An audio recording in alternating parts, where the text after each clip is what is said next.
नमस्कार, आप देख रहे हैं नेशन न्यूज चैनल। मैं हूं आपके साथ रिचा। चलिए शुरुआत करते हैं खास खबरों के साथ बुलेटिन की। उत्तराखंड के मुख्यमंत्री पुष्कर सिंह धामी हरिद्वार पहुंचे। वहां पर भल्ला कॉलेज ग्राउंड में बीजेपी कार्यकर्ताओं ने उनका स्वागत किया। आपको बता दें, मुख्यमंत्री राज्य अतिथि गृह डामकोठी में जनपदीय अधिकारियों के साथ विकास कार्यों की समीक्षा बैठक के लिए हरिद्वार पहुंचे हैं। करीब 4 बजे मुख्यमंत्री पुष्कर सिंह धामी रुड़की रजवाड़ा फार्म हाउस में आयोजित होने वाले भारतीय जनता पार्टी किसान मोर्चा की प्रदेश कार्य समिति के समापन सत्र में प्रतिभाग करेंगे।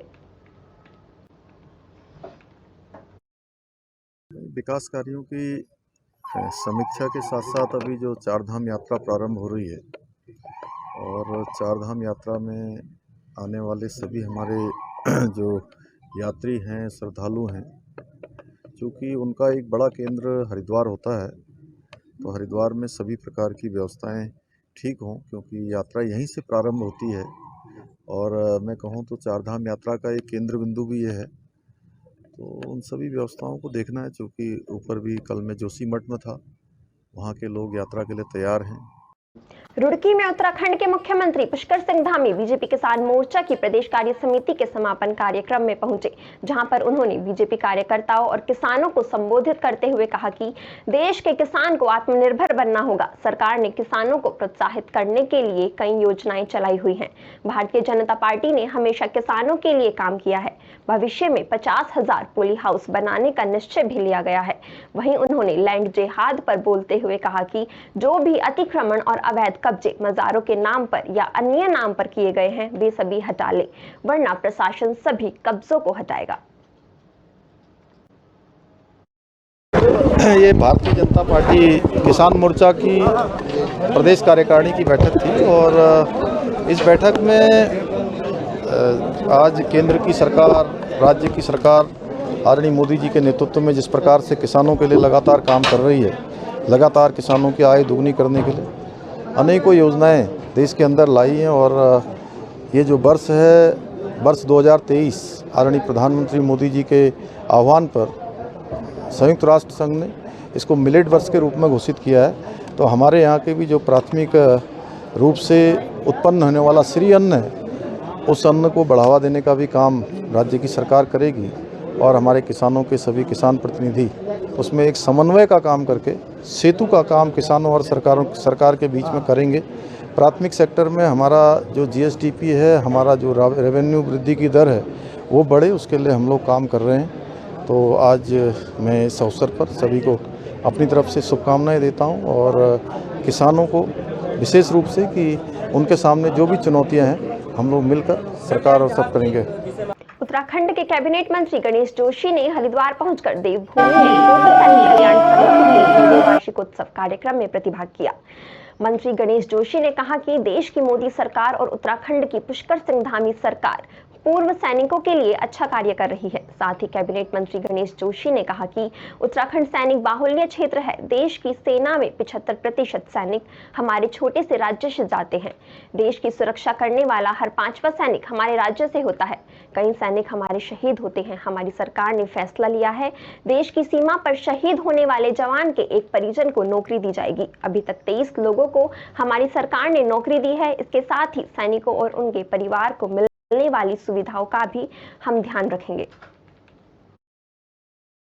आज यहाँ के पूर्व सैनिकों द्वारा आयोजित कार्यक्रम में आने का मुझे मौका मिला और हमारी चाहे दिल्ली की नरेंद्र मोदी जी की सरकार हो, चाहे प्रदेश की पुष्कर सिंह धामी की सरकार हो, लगातार सैनिकों के कल्याण के लिए काम कर रही है। उत्तराखंड एक सैनिक बहुल क्षेत्र है।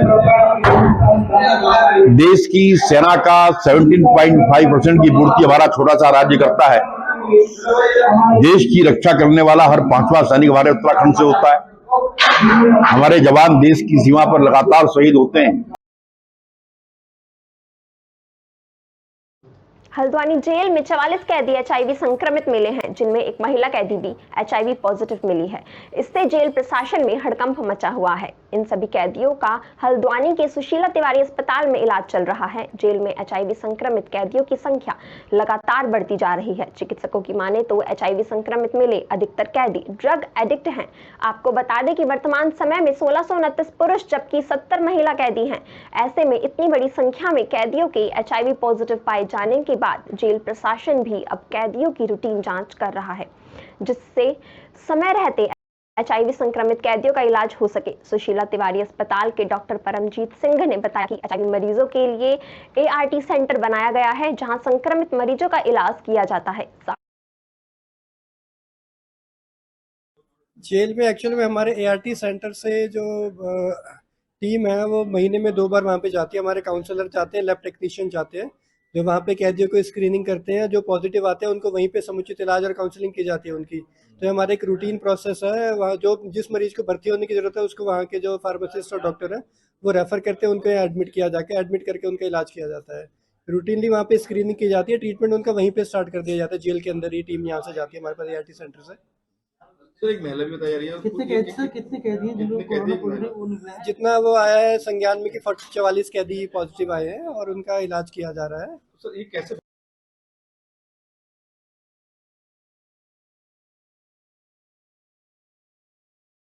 लक्सर के सुल्तानपुर नगर पंचायत में पुलिस चौकी को शिफ्ट करने के विरोध में ग्रामीणों ने लक्सर उप जिलाधिकारी के आश्वासन पर सहमति बनाई है। अब पुलिस चौकी को नई जगह शिफ्ट किया जाएगा। आपको बता दें, लक्सर के सुल्तानपुर नगर पंचायत में ग्रामीण पिछले 5 दिनों से बारात घर में पुलिस चौकी को शिफ्ट करने का विरोध कर रहे थे। ग्रामीण वारिस अहमद और आजम भारती ने हरिद्वार जिलाधिकारी और DGP अशोक कुमार को पत्र भेजकर पुलिस चौकी को बारात घर में शिफ्ट न करने की मांग की थी, जिस पर लक्सर उप जिलाधिकारी गोपाल राम ने पुलिस चौकी को शिफ्ट किसी और जगह करने का ग्रामीणों को आश्वासन दिया है, जिस पर ग्रामीणों ने रोजा इफ्तार के बाद खुशी मनाई और प्रशासन का धन्यवाद कर विरोध को खत्म कर दिया। साथ ही ग्रामीणों से विरोध न करने की अपील की।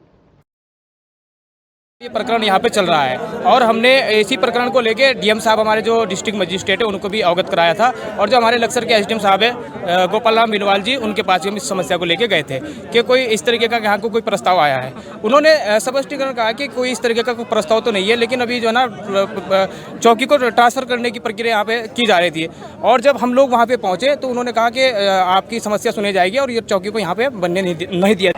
और यहाँ पर जैसे प्रस्ताव लगा था कि पुलिस चौकी बनाई जाए, जिसमें मैंने SDM साहब को भी ज्ञापन दिया, DM साहब को भी दिया। SDM साहब से आश्वासन मिला कि भाई ये वहाँ पर जो कोई ऐसा कोई भी ऐसी चीज़ नहीं होगी कि जिससे आपकी ग्रामीण जनता को नुकसान हो। पुरानी पेंशन बहाली संयुक्त मोर्चों की ओर से गोपेश्वर में कैंडल मार्च निकाली गई। संयुक्त मोर्चों के पदाधिकारियों ने नगर के तिराहे पर वित्त मंत्री प्रेमचंद अग्रवाल का पुतला भी फूंका। विधानसभा में वित्त मंत्री ने पेंशन बहाली पर केंद्र सरकार से ही मामले में निर्णय लेने की बात कही थी, जिससे आक्रोशित कर्मचारियों ने उनका पुतला दहन किया। मोर्चे की ओर से शनिवार देर शाम को कैंडल मार्च का आयोजन किया गया, जिसमें 200 से अधिक कर्मचारी गोपीनाथ मंदिर के पास एकत्रित हुए और वहां से शाम करीब 6:30 बजे कैंडल मार्च करते हुए रैली निकाली। नई पेंशन योजना के विरोध और पुरानी पेंशन योजना लागू करने को लेकर कर्मचारियों ने जमकर नारेबाजी की। गोपेश्वर बस स्टैंड पर आकर कर्मचारियों ने नई पेंशन योजना का पुतला भी जलाया। कर्मचारियों ने कहा कि पेंशन उनका अधिकार है और पुरानी पेंशन की व्यवस्था को समाप्त कर नई पेंशन योजना कर्मचारियों पर थोपी गई है। आज राष्ट्रीय पुरानी पेंशन बहाली संयुक्त मोर्चा के तत्वाधान में जनपद चमोली कार्यकारिणी द्वारा एक गोपीनाथ मंदिर प्रांगण से बस स्टैंड गोपेश्वर तक कैंडल मार्च का कार्यक्रम किया गया, जिसमें सभी शिक्षक, कर्मचारी, अधिकारी वर्ग सम्मिलित रहा और अधिक से अधिक संख्या में महिला शिक्षक, कर्मचारी जो महिला हैं उनके द्वारा प्रतिभाग किया गया। और जो ये कार्यक्रम रहा आज का बहुत सफल कार्यक्रम रहा। उसके बाद कैंडल मार्च जो है गोपीनाथ प्रांगण से प्रारंभ हुआ और उसके बाद बस स्टैंड गोपेश्वर जाके हमारे द्वारा प्रेमचंद अग्रवाल जो वित्त मंत्री उत्तराखंड के हैं उनका पुतला राष्ट्रीय पुरानी पेंशन बहाली संयुक्त मोर्चा द्वारा आज पुरानी पेंशन बहाली के लिए गोपेश्वर में मशाल जुलूस निकाला गया। कैंडल मार्च निकाला गया और इसके माध्यम से हम सरकार से निवेदन करते हैं कि उत्तराखंड में सरकार शीघ्र से शीघ्र पुरानी पेंशन बहाल करे। वित्त मंत्री श्री प्रेमचंद्र अग्रवाल जी द्वारा जो बयान दिया गया पुरानी पेंशन बहाली के विरोध में, हम उसकी निंदा करते हैं। सितारगंज के शक्ति फार्म के राजकीय प्राथमिक विद्यालय भुजिया में बच्चों को 5 अलग अलग भाषाओं में प्रार्थना और प्रतिज्ञा कराई गई। सबसे बड़ी रीढ़ हमारे प्यारे छोटे छोटे बच्चे कई महीनों से अथक प्रयास और प्रतिदिन की मेहनत के बाद ये रंग निखर के आया है और प्रतिदिन यहाँ पर बच्चे अलग अलग भाषा में प्रार्थना और प्रतिज्ञा करते हैं। इस छोटे से सरकारी भवन में कई आवश्यक चीजों का अभाव है, फिर भी बच्चे यहाँ के हौसले बुलंद रखते हैं। उन्होंने वो कर दिखाया जो अच्छी सुविधा वाले स्कूल के बच्चे नहीं कर पाते। इस प्रोग्राम में सितारगंज उप शिक्षा अधिकारी सुषमा गौरव पहुंची, वहीं अध्यापक तारा दत्त और अध्यापिका नेहा चौहान, बाल वाटिका कार्यकर्ती शर्मिला, अनीता और जानकी, एमएमसी के अध्यक्ष कृष्णा यादव सहित अनेकों लोग उपस्थित रहे। प्रोग्राम है, बच्चों ने किया है अलग अलग भाषाओं में प्रार्थनाएं, बहुत सुंदर, बहुत प्रशंसनीय है। जो प्रार्थना हुआ है, ये छोटे बच्चे दूसरे भाषा में प्रार्थना किया है, ये बहुत सराहनीय है। इन बच्चों को सिखाने के लिए मैं अध्यापक को भूरी भूरी प्रशंसा करता हूँ। इस साप्ताहिक जो प्रार्थना हुआ है राजकीय प्राथमिक विद्यालय भुजिया में बच्चों के द्वारा काफ़ी सराहनीय है। जो बच्चे ढंग से अपनी मातृभाषा में ही नहीं बोल पाते हैं, उन बच्चों से हिंदी, अंग्रेजी, संस्कृत, कुमाऊनी सहित 5 भाषाओं में प्रार्थना और श्लोक इत्यादि तैयार करवाना, ये बहुत ही अतुलनीय और उपलब्धिपूर्ण बातें हैं। बहुत ही सुंदर, बहुत ही अच्छा, जो हमने सोचा नहीं था उससे भी बढ़कर है। बहुत सुंदर, बहुत बढ़िया, शाबाश बच्चों, बहुत बहुत बधाई हो आप लोगों को। बहुत अच्छे, बहुत सुंदर। 5 भाषाओं में हमारे विद्यालय के बच्चों ने और हम एक टीम के रूप में काम करते हुए पिछले 3 महीने से प्रयास कर रहे थे कि बच्चे जो है विभिन्न भाषाओं में प्रार्थना करें। लक्सर के सुल्तानपुर चौकी क्षेत्र में खनन माफियाओं के हौसले हो रहे बुलंद। परतापुर में खनन माफियाओं ने रात के अंधेरे में किसान के खेत से जेसीबी से आरबीएम निकाला। किसान ने पुलिस से लेकर एसडीएम को शिकायत की, पर अभी तक कोई कार्रवाई नहीं की गई।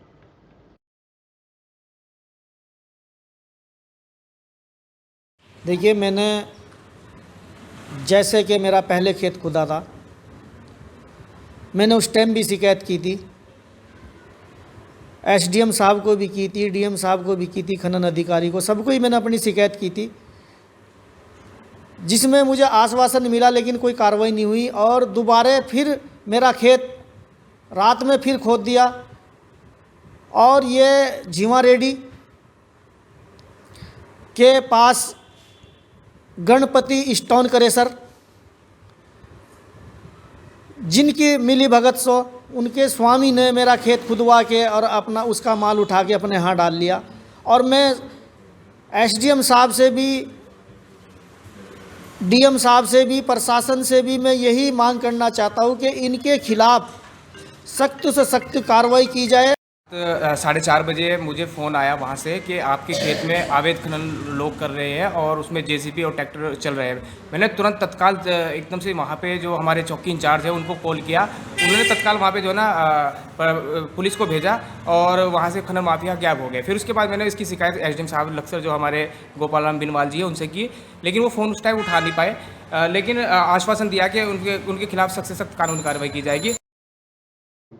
रानीपुर के सलेमपुर गांव में 2 दुकानदारों के बीच झगड़ा हो गया। पहले एक दुकानदार ने दूसरे दुकानदार को पीट दिया, बाद में दूसरे दुकानदार के समर्थन में आए युवकों ने गाली गलौज करते हुए लाठी और रोड से हमला कर ईंट से वार किया, जिससे अफरा तफरी मच गई। झगड़े में कई लोग घायल हुए। मौके पर मौजूद लोगों ने मोबाइल से पूरे घटनाक्रम का वीडियो बनाया, जो सोशल मीडिया पर वायरल हो रहा है।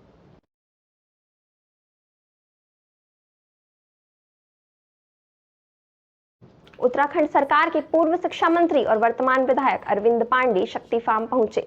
आपको बता दें, शक्ति फार्म के सुरेंद्रनगर में पूर्व के चेयरमैन शंभू साना की पत्नी की मृत्यु हो गई थी। शंभू साना के आवास पर अरविंद पांडे ने पहुंचकर उनके परिवार को सद्भावना व्यक्त कराई। साथ ही उत्तराखंड में शिक्षा प्रणाली को लेकर विभागीय अधिकारी और स्कूलों को कड़े शब्दों में चेतावनी दी और कहा कि ऐसे स्कूल जो बच्चों से अधिक मूल्य लेते हैं उन पर सख्त से सख्त कार्रवाई की जाएगी। हम अपनी सरकार को बदनाम नहीं होने देंगे। हम जनता पे अतिरिक्त किताबों का, महंगी किताबों का बोझ नहीं लगने देंगे। इसके लिए अधिकारियों को स्पष्ट निर्देश है कि जो भी स्कूल वाले अभिभावकों के साथ नाइंसाफ़ी कर रहे हैं उनकी मान्यता निरस्त करने का काम करें। और मैं मुख्यमंत्री जी ने इसका संज्ञान लिया है। हमारी सरकार इसके लिए बहुत संवेदनशील है। किसी कीमत पर हमारे शिक्षा मंत्री, हमारे मुख्यमंत्री वो जनता को नहीं ठगने देंगे।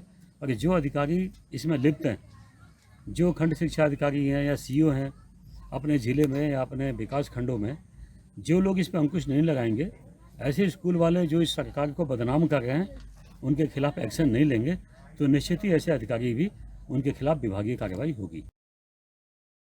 यूपी की योगी सरकार उत्तर प्रदेश को अन्य राज्यों से जोड़ने वाले सभी बॉर्डर पर भव्य स्वागत द्वार बना रही है। इसी क्रम में यूपी के सहारनपुर और उत्तराखंड के देहरादून को जोड़ने वाले दर्रारेड बॉर्डर पर भी भव्य स्वागत द्वार बनाया जा रहा है, जिसको लेकर सहारनपुर से विकासनगर मोटर मार्ग पर चलने वाले वाहनों की आवाजाही 1 माह तक बाधित होने के साथ ही इस मार्ग से गुजरने वाले चौपहिया और बाहरी वाहनों को हथनी कुंड बैराज के रास्ते होकर निकाला जा रहा है। वहीं दूसरी ओर उत्तराखंड में 22 अप्रैल से 4 धाम यात्रा शुरू होने जा रही है। ऐसे में यूपी से 4 धाम के लिए यमुनोत्री और गंगोत्री आने वाले श्रद्धालुओं के वाहनों को भी 4 धाम यात्रा शुरू के 16 दिन तक इस मार्ग से न होकर हथनी कुंड के रास्ते जाना पड़ सकता है, जिससे उन्हें अधिक समय के साथ साथ अधिक दूरी भी तय करनी पड़ सकती है। ऐसे में दर्रारेड बॉर्डर पर बन रहे इस भव्य स्वागत द्वार से जुड़े अधिकारियों को चाहिए कि वह मोटर मार्ग से गुजरने वाले श्रद्धालुओं को होने वाली असुविधा से बचाने के लिए कोई पहल और वैकल्पिक व्यवस्था करें। ठेकेदार को बनाना चाहिए जी। हाँ, ये ठेकेदार को रास्ता बनाना चाहिए इसका अलग से, तो कोई दिक्कत नहीं है, बनाओ सरकार, पर रास्ता तो खोल ले। इससे क्या संदेश जाएगा स्वागत द्वार बनाने में जनता में?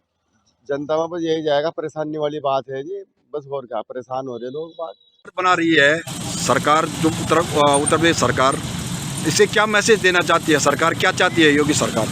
सरकार ये मैसेज देना चाहती है, ये दिल्ली यमुनोत्री हाईवे है, जो आने जाने वाले पैसेंजर हैं इस रोड पे जो निकलेंगे तो उनका जो है देखेंगे गेट बनेगा, तो उसके आने जाने के लिए उसका मंदिर भी है, काली माता का मंदिर, उसका से जो है प्रसिद्ध मंदिर बना रहे हैं। और पर्यटन को उसका जो है आने जाने वालों को जो दिल्ली यमुनोत्री हाईवे है उसका जो है थोड़ा मैसेज पता लगेगा, गेट अच्छा बना रही है सरकार।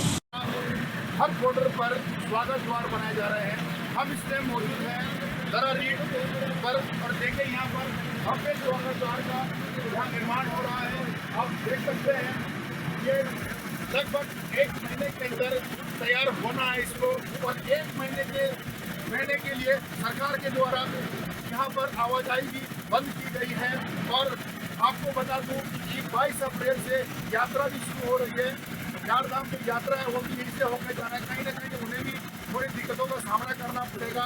मैं आपको कैमरा मैन से कहूँगा जरा दिखाएं, देखिए लोगों का आवाजाही इस समय किस तरह से जाना पड़ रहा है। यहाँ से साइड से रोड निकला हुआ है, छोटे वाहन है जो मोटरसाइकिल जा रहे हैं, लेकिन बड़े वाहनों का आवाजाही बिल्कुल बंद है।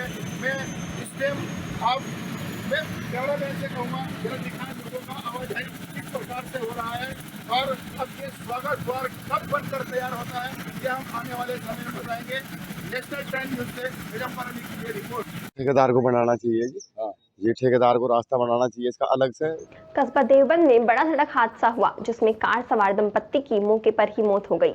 सहारनपुर मुजफ्फरनगर स्टेट हाईवे पर आ रही एक्सक्यूवी गाड़ी टायर फटने से डिवाइडर तोड़ती हुई ट्रक में जा घुसी। हादसे में मुजफ्फरनगर के बुढ़ाना निवासी व्यापारी मनोज सिंघल और उनकी पत्नी अंजू सिंघल की दर्दनाक मौत हो गई। दंपत्ति की मौत से परिवार में कोहराम मचा हुआ है। हादसे के बाद सूचना पर पहुंची पुलिस ने दोनों शवों का पंचनामा भर पोस्टमार्टम के लिए जिला अस्पताल भेज दिया है।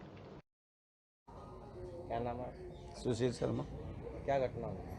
यहाँ काली के मंदिर में रात के समय तोड़ फोड़ करके गए हैं लोग, और कुछ नुकसान भी हुआ। एक छतर है चांदी का, कुछ माता के चरणों में पैसा भी था, जो अर्जी लगाई जा वो सब ले गए, और शीशे वगैरह सब केबिल पूरा तोड़ के चले गए। किस टाइम घटना है?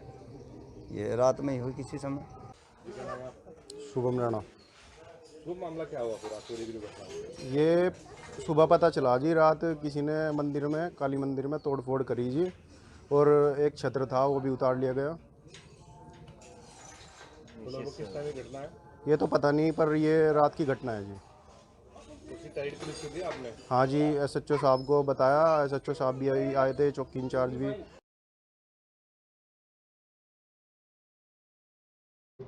मामूली कहासुनी के बाद थाना सदर बाजार के दिल्ली रोड पर स्थित काशीराम कॉलोनी में 2 पक्षों में लठबाजी का लाइव वीडियो सोशल मीडिया पर वायरल हो रहा है। इस घटना में कई लोगों के घायल होने की खबर आ रही है। पुलिस वायरल वीडियो के आधार पर मामले की जांच में जुटी है।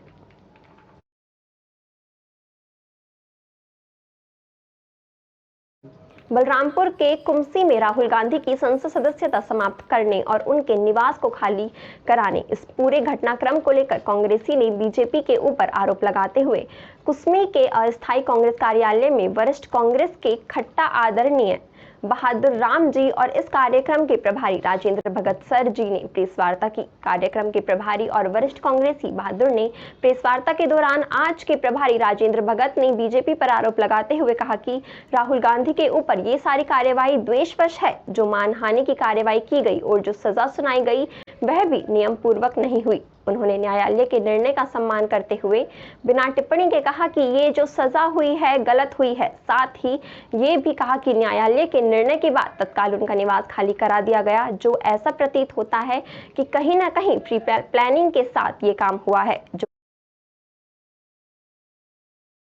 अपन लोग कुसमी विकासखंड के सारे कांग्रेस पदाधिकारी एवं कार्यकर्तागण जो है हमारे राष्ट्रीय नेता खड़गे जी के दिशा निर्देश पे राहुल जी के साथ जो अन्याय हुआ उसके विरुद्ध में आज प्रेस कॉन्फ्रेंस कर रहे हैं। क्या किस उद्देश्य को लेकर कर रहे हैं? उद्देश्य ये लेकर कि राहुल के साथ जो भी हुआ, ये भारत के इतिहास में 75 साल में शायद पहला बार ऐसा हुआ है कि जहाँ पे एक देश के एक राष्ट्रीय नेता जिन्होंने देश की जनताओं की आवाज़ उठाता रहा, जिनकी आवाज़ को बंद करने के लिए लोगों ने जो है उनका सदस्यता समाप्त कर दिया, यहाँ तक कि उनकी घर तक खाली कर दिया, और ये लोकतंत्र के लिए बहुत।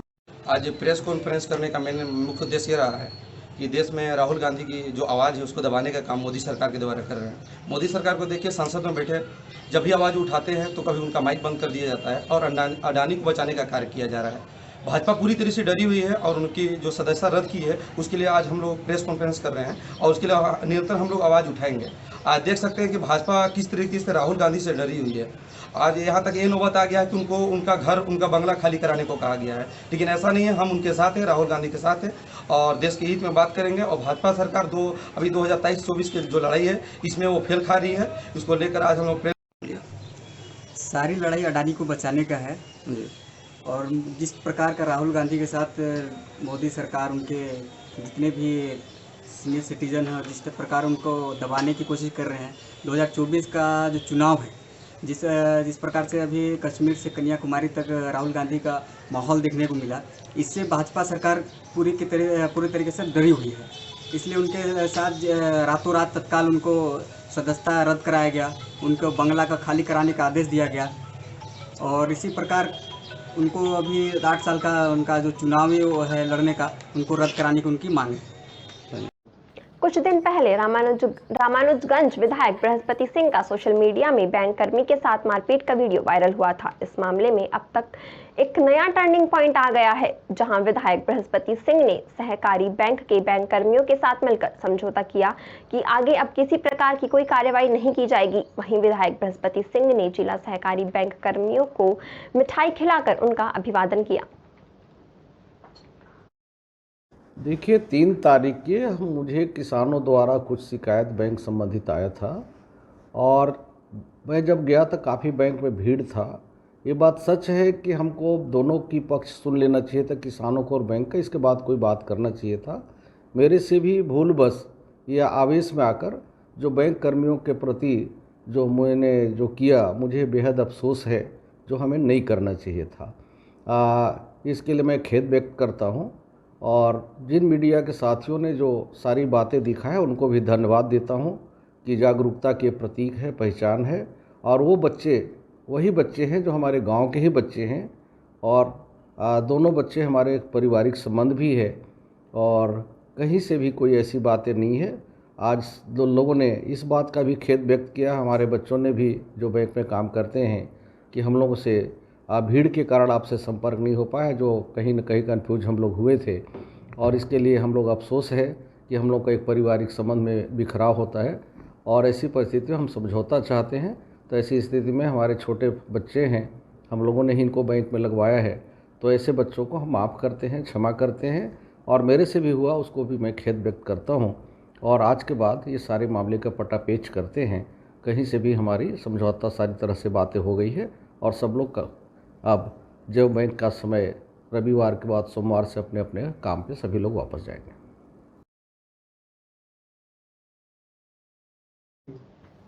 सिंगरौली पुलिस अधीक्षक मोहम्मद यूसुफ कुरैशी ने भारत सरकार गृह मंत्रालय नई दिल्ली से प्राप्त वर्ष 2021 के अन्वेषण में उत्कृष्टता हेतु केंद्रीय गृह मंत्री मेडल और प्रमाण पत्र मोरवा थाना प्रभारी निरीक्षक यूपी सिंह को प्रदान कर सम्मानित किया। इस मौके पर अतिरिक्त पुलिस अधीक्षक शिव कुमार वर्मा, सीएसपी विनगर देवेश कुमार पाठक, एसडीओपी देवसर वीरेंद्र धावे, उप पुलिस अधीक्षक अजाक राजाराम धाकड़ तथा जिले के समस्त थाना और चौकी प्रभारी उपस्थित रहे।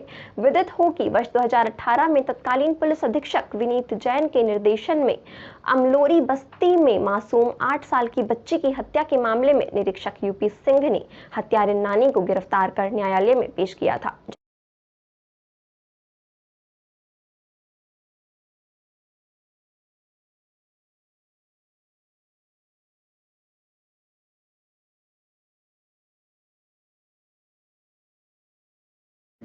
विदिशा जिले के त्योंदा ब्लॉक कांग्रेस कमेटी ने अखिल भारतीय कांग्रेस कमेटी के पूर्व अध्यक्ष कांग्रेस सांसद राहुल गांधी की संसद से सदस्यता रद्द करने के विरोध में त्योंदा में ब्लॉक कांग्रेस कमेटी और युवा कांग्रेस के तत्वाधान में प्रधानमंत्री नरेंद्र मोदी का पुतला दहन किया और नारेबाजी की। इस अवसर पर वरिष्ठ नेताओं ने प्रदर्शन को संबोधित करते हुए कहा कि राहुल गांधी की भारत जोड़ो यात्रा से भयभीत होकर मोदी सरकार ने लोकतंत्र की हत्या करने का कृत्य किया है। लोकसभा में राहुल गांधी के भाषण को विलुप्त कर दिया जाता है। राहुल गांधी ने मोदी और अडानी के संबंधों पर सवाल उठाए थे। सरकार ने सवालों का कोई जवाब नहीं दिया। न्यायालय ने फैसला सुनाया और सरकार ने राहुल गांधी की संसद सदस्यता रद्द कर दी। सब कुछ इतनी जल्दबाजी में हुआ मानो जैसे पहले से ही स्क्रिप्ट लिखी गई हो।